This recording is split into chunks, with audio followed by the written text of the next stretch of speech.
Let's start by having each of you give us a brief introduction to who you are and when you were diagnosed with NMOSD. Want to be in here? And MOGAD, we've got Melinda with MOGAD. Hello, my name is Michelle. I was diagnosed in 2017.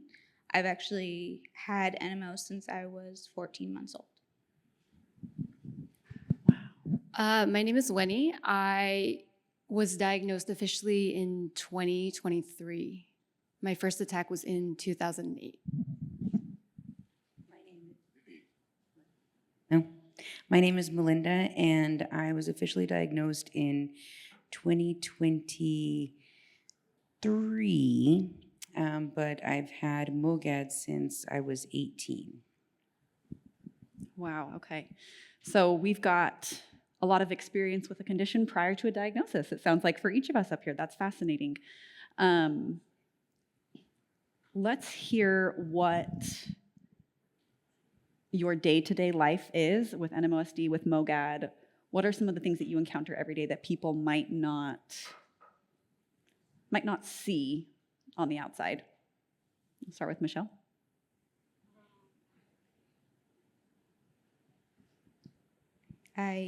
I would say it's the normality. Mm-hmm. Somebody who doesn't have, visible paralysis or blindness. People that look normal on the outside. Ooh, sorry, I'm nervous. No, just take a deep breath. That's what I said. Shake it out. We're all friends here. All good. So like most of my family, they don't realize, who aren't actively involved with me and my NMO diagnosis. They look at me and they're like, oh, you're fine. Let's go on vacation. Let's go do this. And I'm like, oh, well, I can't go for multiple times. Heat affects me a lot. And it's something that,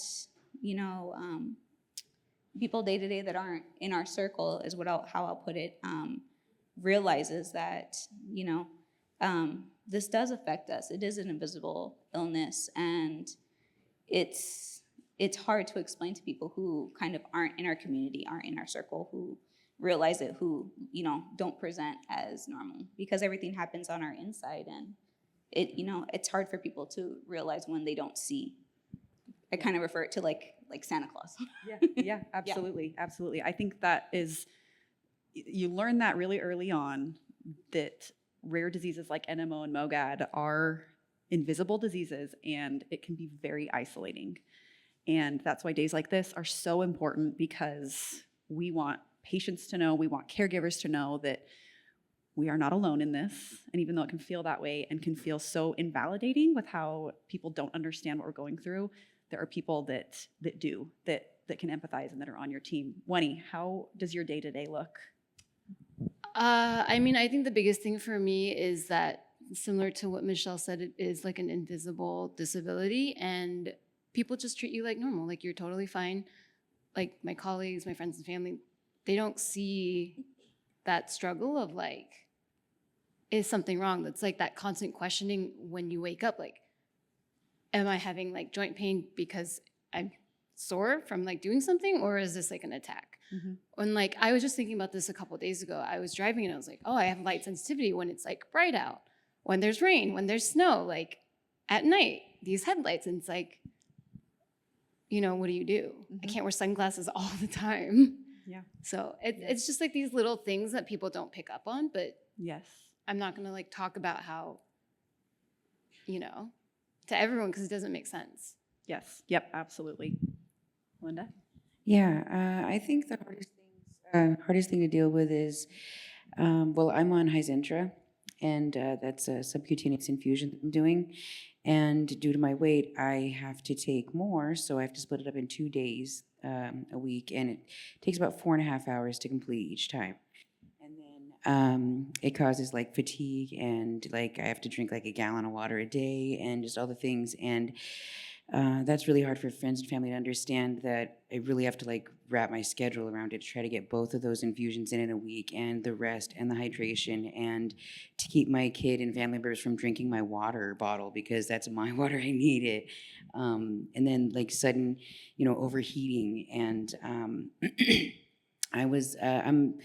I'm a middle child, but I'm like the older sister of my friend group, my family, and they're used to seeing me strong and taking care of everything and having no problems and bubbly attitude and just, all the things. And I just can't be that. And I even haven't been diagnosed in 22, 23 since my most recent attack. I still have, like, if I get a cold, it really knocks me out. And they just, Mom, can you straighten my hair? And are we going to go yet? And it's like, go where? What do you want from me? And they just don't understand. And then the sudden pain that I experience that can last for minutes or hours or days, and missing events. And especially when it's, maybe not close relative events, they might be offended that I didn't show, or that I don't show to consecutive events even. But I mean, having that good support system really helps in those days. Yeah, without a doubt. What are some strategies or routines that each of you might implement in order to mitigate some of these invisible elements that can happen as a result of these rare diseases? What are things that that are your go-to? This is going to give me just a little extra edge to get through the day.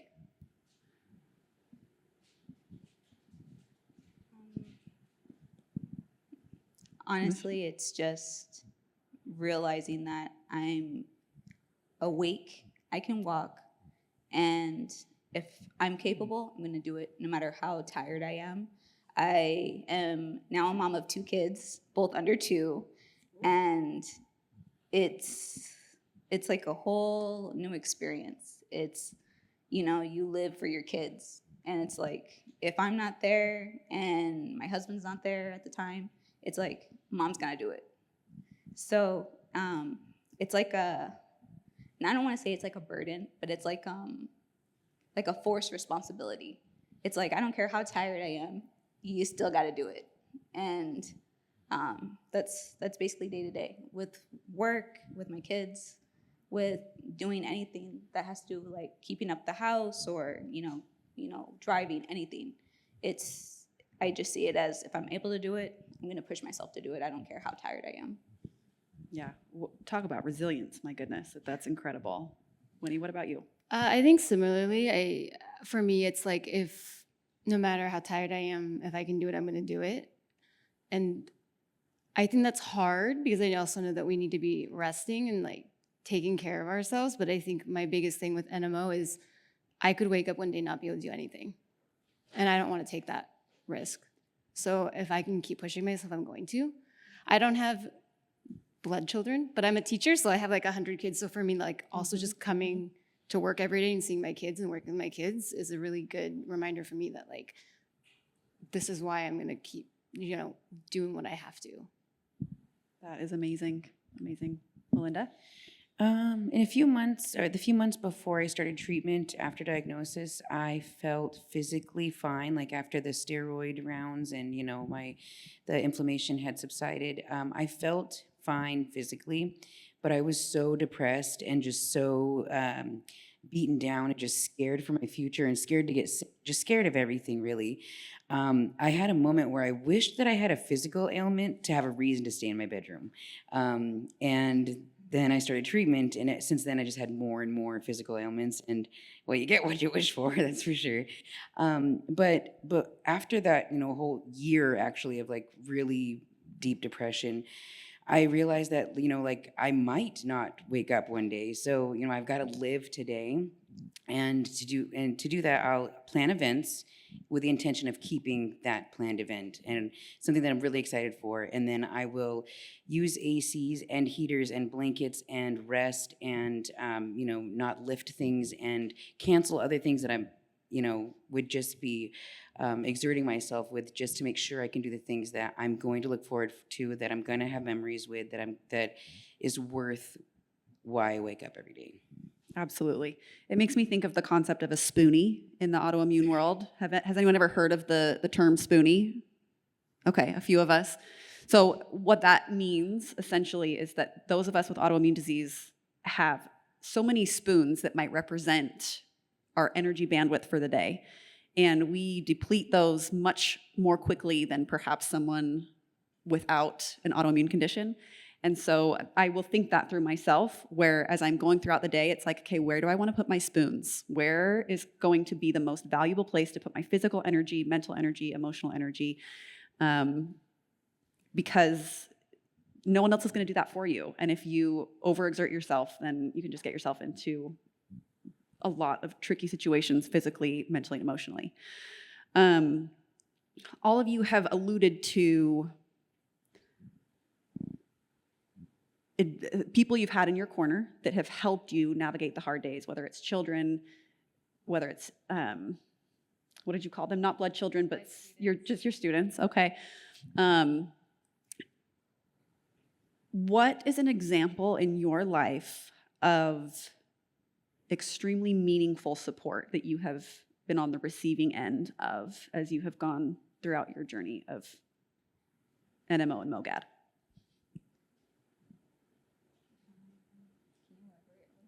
Sure. So, I mean, I can share some examples from my own experience as a patient of NMOSD.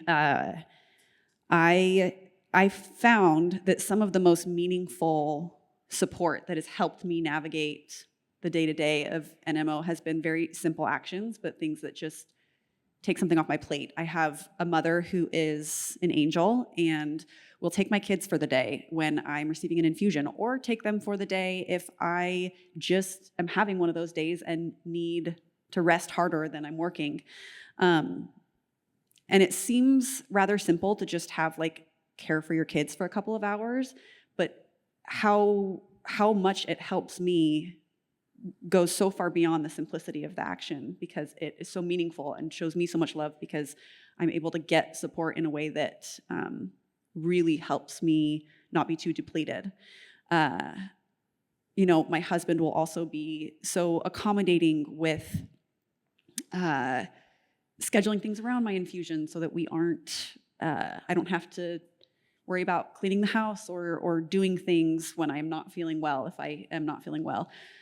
So that's what I just am curious with each of you, if you have examples of care or actions that you have been on the receiving end of that have made a really significant difference in how you navigate these conditions. I think for me, two things that came to mind were, so recently we just started school in September, and my kids, for the most part, know that like I have health stuff. And what do you teach? I teach high school English, so 12th grade. Okay, wow. And so sometimes I have the lights off because the lights are very bright and it hurts my eyes. Mm-hmm. And one of the kids was like messing with the blinds, and it was like, it was just a lot. And one of my kids goes, "You need to stop doing that because it's hurting Miss Hong's eyes." And I was like, oh my God, you guys, this is embarrassing. Like, but I was also like, okay, really you guys remember like these are things that like impact me, and like you're trying to like support me right now. And the other one is whenever people like offer to go with me to infusions. So in the summer, one of my best friends was just like, "Oh, I'll take you."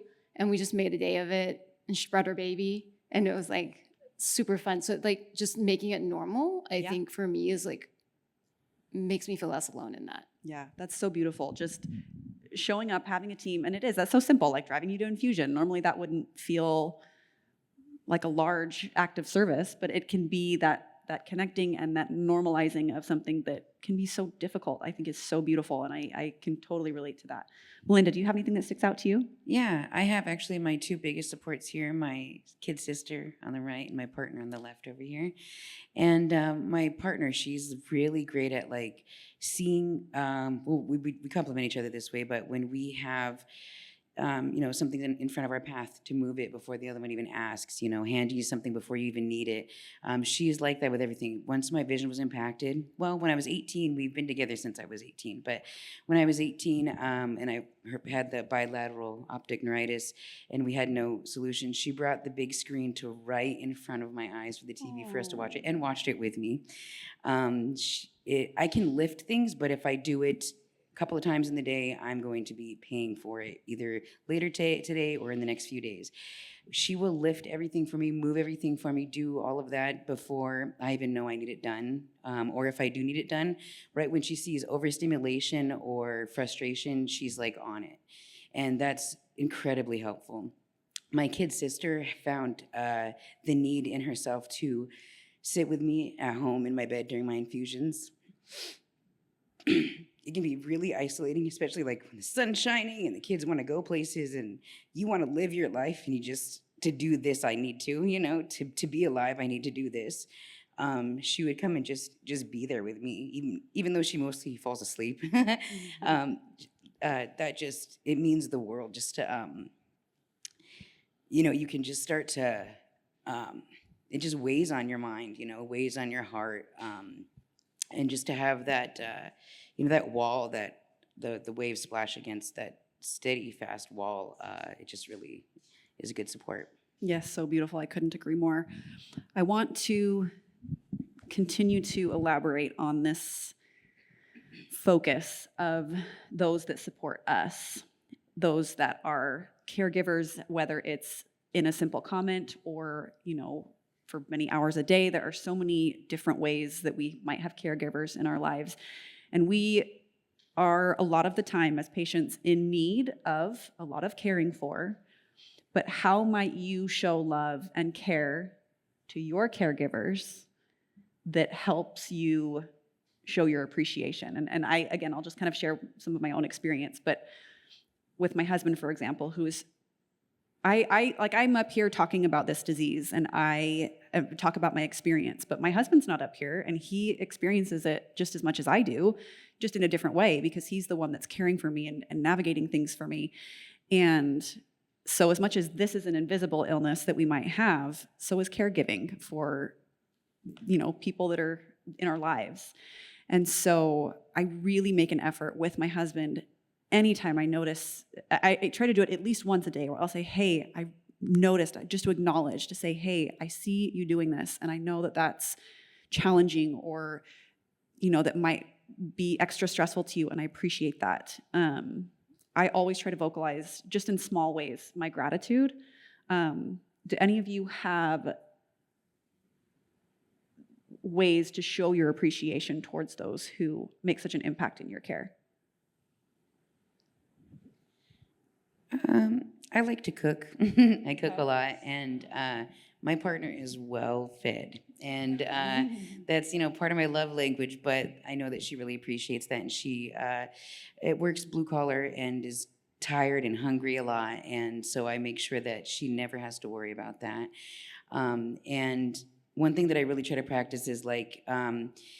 We find ourselves in these situations where I am, you know, overstimulated or in pain or frustrated or overheated, or there's something going on, and I might lash out a little bit or just out of the frustration and get a little rough with my responses. And usually there's crying around that time or something, but I'll really try to make a point to say to them, like, thank you so much, or I'm sorry I'm sounding like this, but thank you, I don't know what I'd do without you, and just to say in that moment, it works for me because I'm not good at, you know, coming back after the fact. But in that moment, I feel like when the emotions are high is when I'm best to express myself and be vulnerable like that too. And so I hope they appreciate it too. I never asked. Yes, I love that. Any other expressions of gratitude towards those that care for you?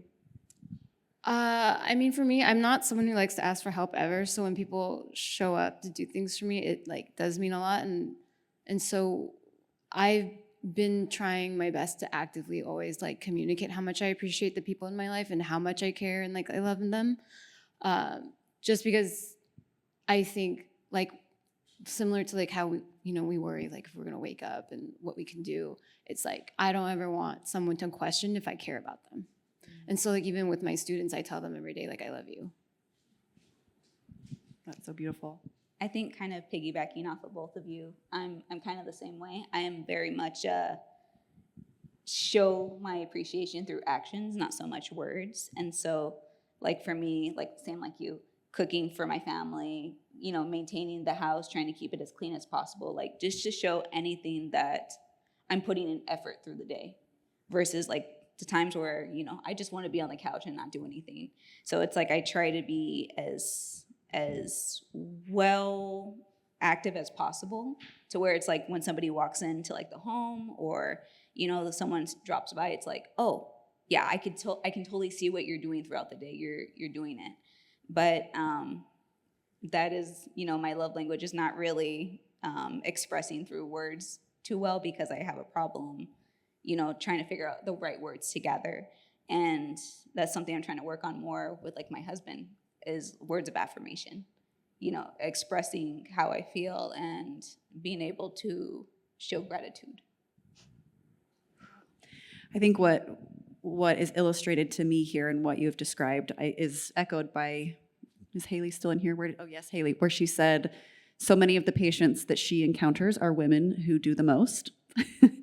And that is obviously evident up here with the amount of conviction and dedication you have in so many different facets of your lives. And I can relate to the idea of having difficulty accepting help at times. And that has been one of the more unexpected lessons of having a disease like NMOSD. It's been very humbling to have to allow myself to receive help, and that has really impacted kind of how I see the world and how I want to help others. And I'm curious what unexpected lessons you three may have encountered in the process of living with a rare disease.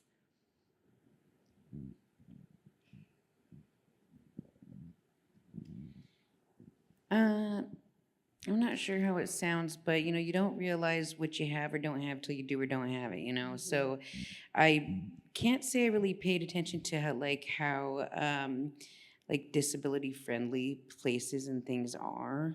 And I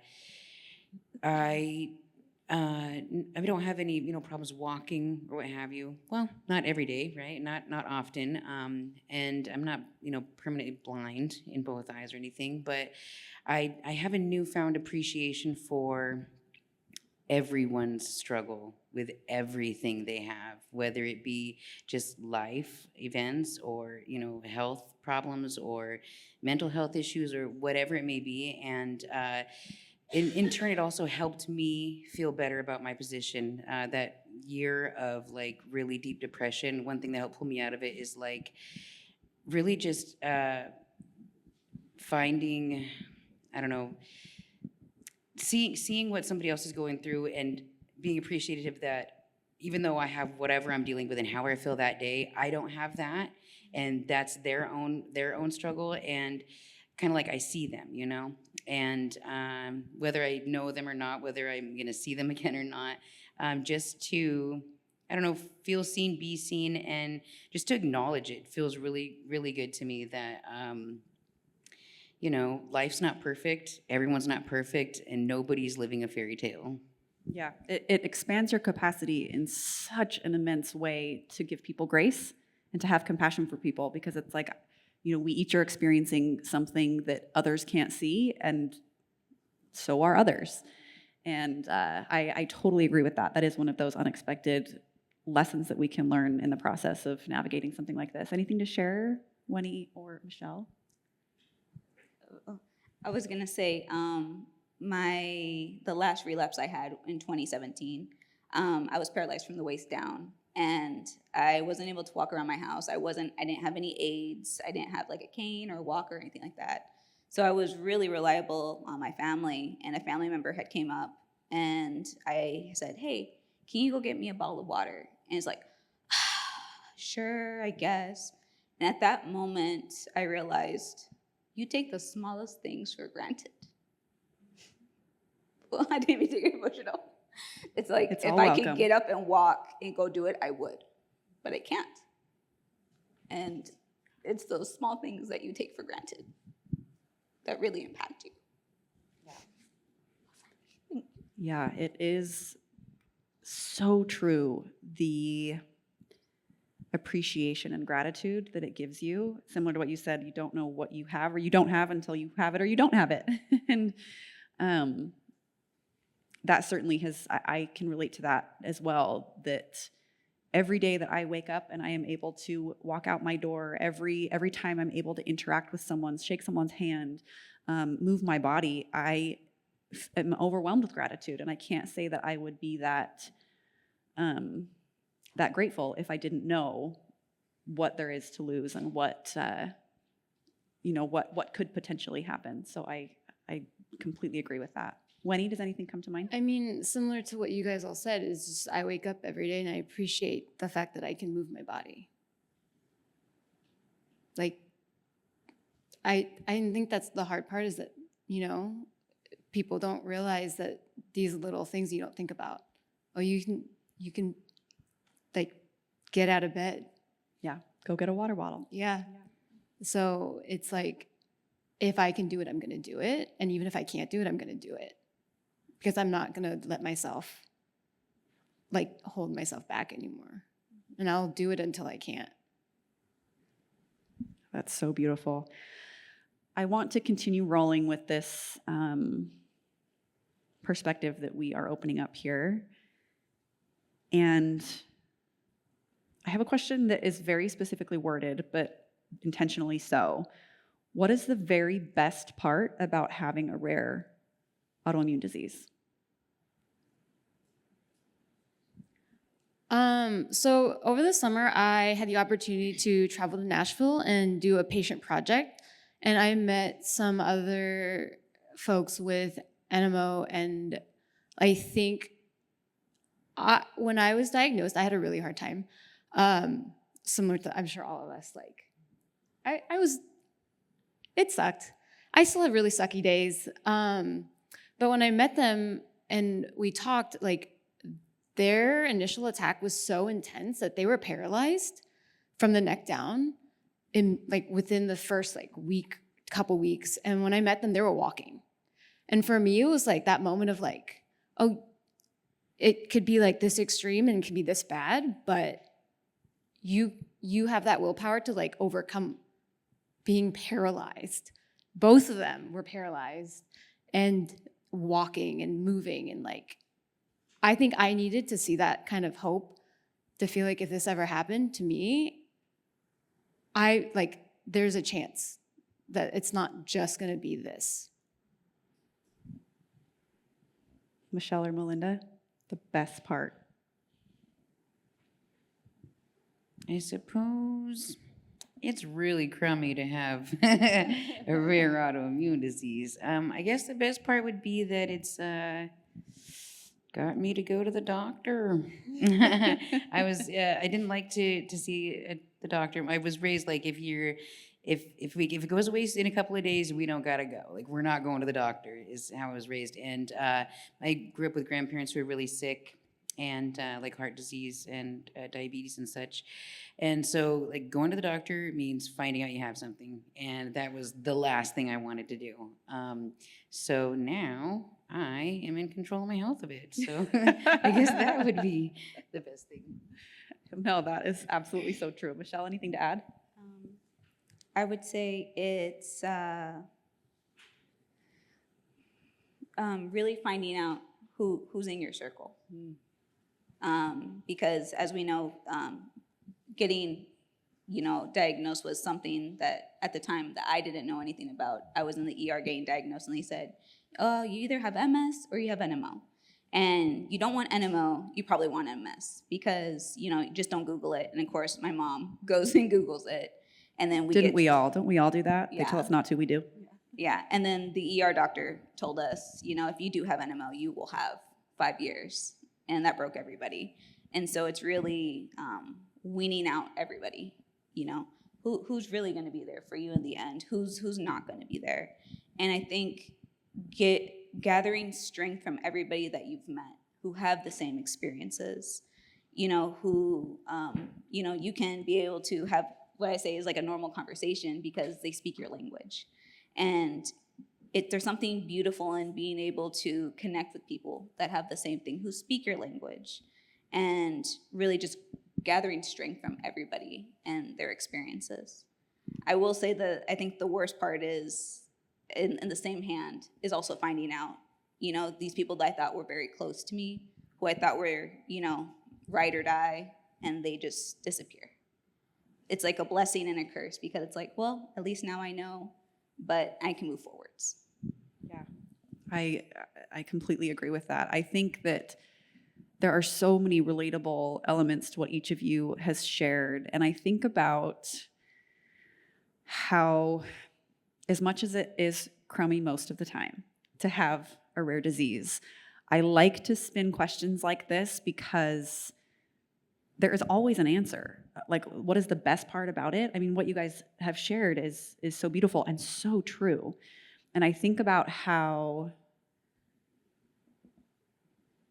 you know, I can only speak for myself here, but like my own relationship with myself, where it's like every day I'm having to show up and say, like, have conversations with myself to be like, you got this, you're strong. And to start to see what I was capable of really helped me appreciate myself and to have a greater understanding of myself. And, you know, that strengthened me. And then to think about like having to take care of your body, having to show up for yourself because other people aren't going to do it. You're the one that has to show up to make the appointments. And, you know, you have people that want to help you, doctors and clinicians, but ultimately you have to be the one to take care of yourself. And as much as we don't want a rare disease to have to be the impetus for that, it can be a beautiful way for us to learn that we are worthy of care. We are worthy of showing up for ourselves. And to speak to your experience as well, it really transformed my life and my community to really see who was on my team. And as much as that was a painful thing to see how some dynamics changed in ways that I wasn't expecting or that didn't necessarily make my life better, it made the real relationships that much more impactful and that much more meaningful. And for that, I have a lot of gratitude also. I'm really grateful that I have the people in my life and I know that they are in my corner. And as much as it was a really difficult and unfortunate route to get there, it's ended up in really beautiful relationships that I have more appreciation for. So I just want to thank you for taking kind of a strange question and answering it with such insight. What advice would each of you give to yourself on the day of diagnosis? If you were able to go back into wherever you were, whatever office or clinic, and you could sit next to yourself after the doctor walked out of the room, what would you tell yourself in that moment?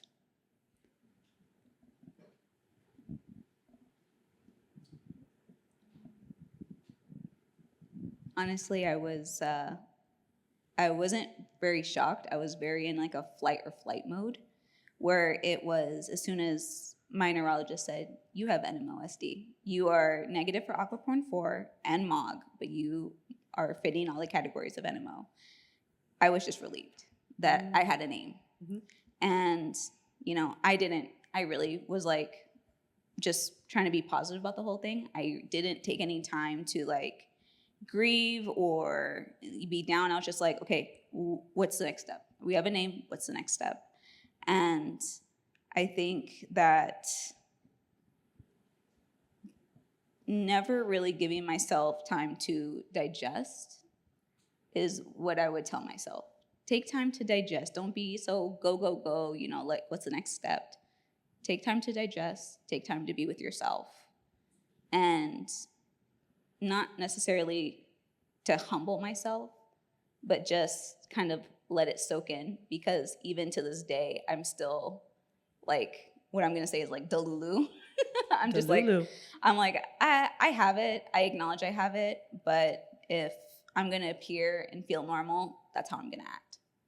I'm not going to let the lows get me down even further. I'm gonna keep myself as normal as possible.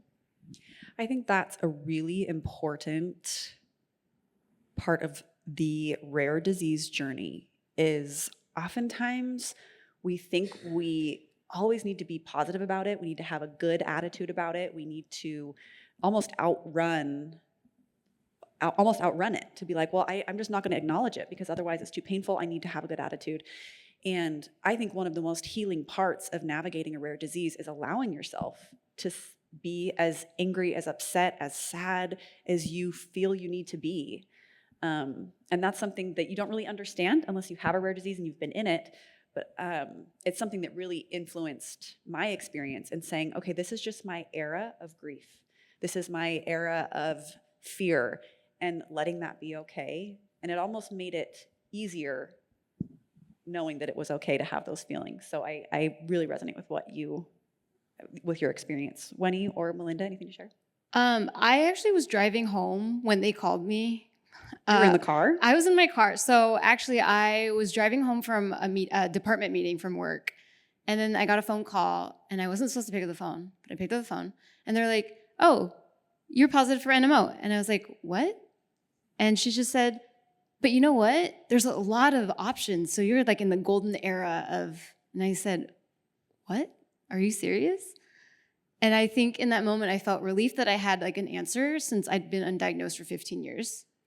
But I think at the same time, I would have told myself, like, you don't need to be positive that you got an answer. Yeah. Be mad. Yeah. Don't feel guilty for feeling like angry right now. Because I think it's like you guys said, like we feel like we have to be so positive and hold up this front in front of everyone. But like, it sucks. So that's what I would tell myself. Be mad. It's okay. Don't feel bad about it. I love that. Melinda?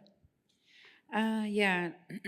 So I was diagnosed technically, I guess, like 3 times because I had to go to different hospitals to get the right regimen of steroids to stop the attack. And I live in Bellingham, and so between the ER and the infusion center, getting the steroids was going to be like a 2-week wait, and they said it could be up to 30 more days for like insurance approval, and that just, knowing the course of how it works when you need the steroids, that just wasn't enough time.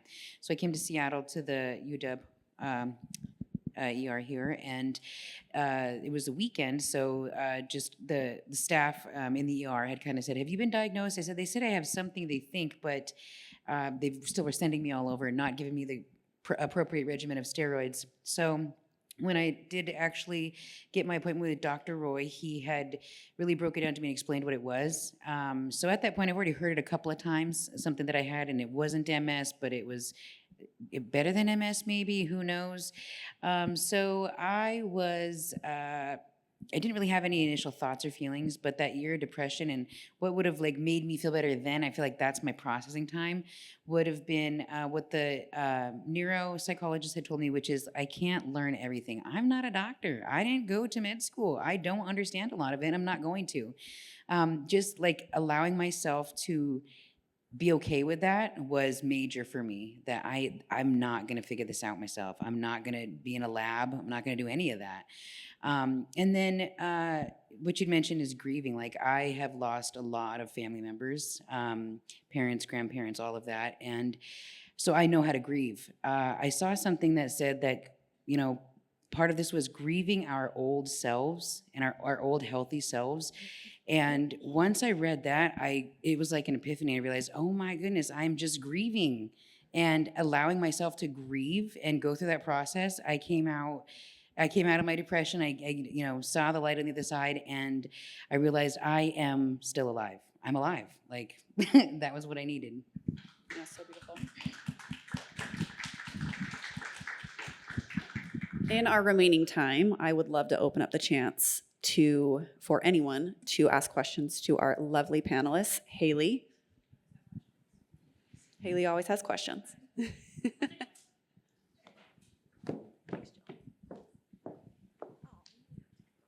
I just want to say thank you so much, all of you, for sharing your stories and your experiences. It's amazing, and to be vulnerable is actually super strong, so thank you for that. I have a question for Wenny, because I think nurses and educators are like our 2 like angel professions. And so when you said that, I'm like, praise. 2 quick questions. As a big bibliophile myself, what are your 12th graders currently reading? And also, what is the best book that you've read in the last 5 years? So right now, I'm teaching a college in the high schools course. Okay. So I'm teaching English 170 through Eastern Washington. So my kids are going to get 10 English credits this year Okay. for college. Right now, we're reading The Things They Carried by Tim O'Brien, which is one of my favorite books. Right. I also read a lot, so I don't think that I can pick a favorite book that I've read in the last 5 years. Okay. But Perfect. I read a lot of like memoirs about the Vietnamese experience coming to America. And Yeah. so like, I think The Best We Could Do by Thi Bui is like one of the best books that I've read in my whole life. Like I read it and I cried and I called my mom and I told her I loved her and she's here. So That's amazing. Yeah. I love that you said that you tell your students you love them. I think that's Yeah. fabulous. And I hope that in teaching literature and English, it's helping your students all connect with each other and allowing you to process this diagnosis in a way that's crazy. yeah. Thank you. Anyway, appreciate all of you and just thank you for being vulnerable and talking about your mental health. I think that it's a really, really important part of the conversation.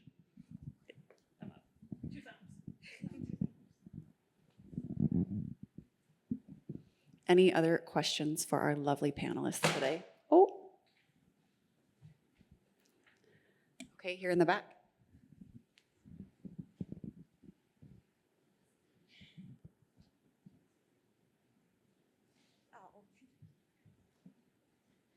Hi, I'm here for Winnie. Winnie's my bestie, and I didn't get cut off. So my question for the whole panel is, like what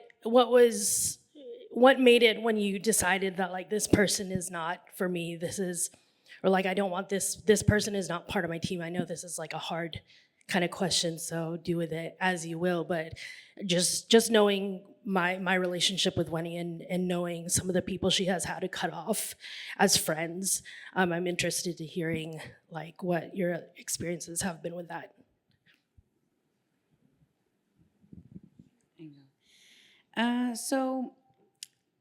I feel like after diagnosis,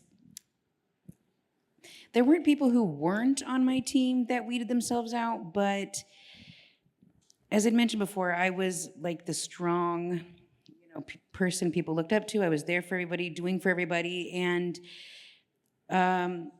people that were not benefiting from me anymore just kind of fell off. They just stopped contacting me. If it was too hard for them to see me that way or too much effort to put in to the burden of their friend, and those things, they just weeded themselves out and fell to the wayside. Any care team members who didn't hear me or didn't listen to me or dismissed my feelings or my symptoms, I just pivoted quickly. And once I was feeling better and feeling more myself to interact with my social circle as I had before, I just matched energies and stopped pouring into others' cups who were not pouring back into mine. And it gave me so much relief, and I did not feel any guilt that I had to spread myself any more thin than I was even capable of any longer. Anything to add? Like I said before, I have been having NMO since I was 14 months old. My first attack, I was paralyzed from the waist down for a year. They told my mom and my dad I would never walk again. So it was my mom and my dad pretty much navigating everything. And they had told me that a lot of family members just were like, she's sick? What's going on? And just fell off the wagon. No communication, everything was cut off. Since then, I have had, I had blurry vision for about a year that they thought was just due to hormones when I was around 13. And then when I was 21 in 2017, I went paralyzed from the waist down. And it was kind of like the same thing. It's like, oh, something's wrong with Michelle. We'll figure it out. We'll figure it out. So then once we got a name and we're like explained to our family members, hey, this is what's going on. It was very like, okay, yeah, we're all going to make meetings. We're going to figure out how to make a walk here in Seattle. We're going to do this. Team Michelle, let's go. And all those people that came together cut off communication. It's like, oh, yeah, you're going to go get treatment. Okay, see you later. And it was just slowly just stop communication. kept going down, down. I graduated a year early, so I graduated my, not my senior year, but my sophomore year, my junior year. And so I didn't really have anybody that I was communicating with. I had just got my driver's license, didn't have a chance to do college or anything like that. And so it was really just my mom taking me to all my appointments. We were like what I like to call is like a dream team. And my now husband, we were just started dating, I think like 2-3 years into it. And, we had some hard conversations. And, obviously he stuck around, lucky me, and we have 2 beautiful girls now. But it was just really, people that said that they were going to be there for you, and then ultimately just disappeared from your life and cut communication. And that's pretty much how we wade through who was really going to be there for the long haul. Yeah. Well, let us be grateful for those unexpected relationships that ended up being the ones that stuck around. I mean, what a good friend to be able to say, what can I do to help be a better advocate and friend? Let's have one more round of applause for our panel up here. Thank you so much, everybody.